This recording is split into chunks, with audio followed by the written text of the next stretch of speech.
Баршаңызға сәлем, сіздермен бірге бүгін 40 қабат қосылған бәліш дайындайтын боламыз.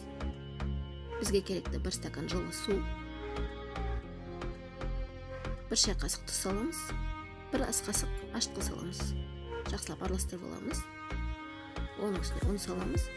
50 грамм сармай саламыз. Ары қарай жұмсақ қамыр илейміз. Міне қамырымыз дайын болды. Бетін жауып жарты сағатқа қойып қоямыз. Ары қарай салмамызды дайындаймыз. Бізге керекті 40 қабат. 40 қабатымызды майдалап турап аламыз.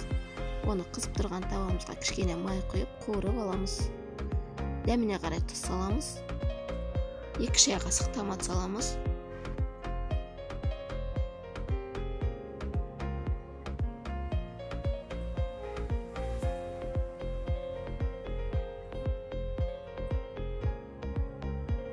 Міне салмамыз дайын болды.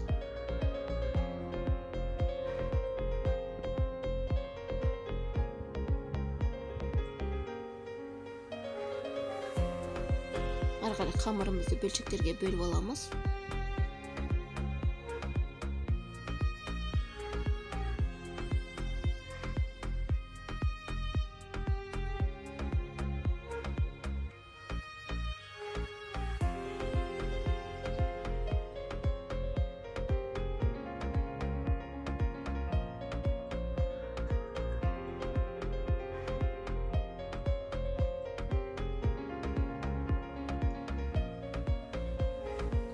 Ішіне салмамыз салып, видеодағыдай форма жасаймыз.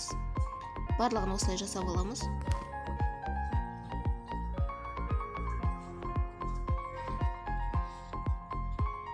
Бетіне жұмыртқаның сары уызын жағамыз. Қалауымызша күнжіт себеміз. 180 градуста 25-30 минут пісіріп аламыз.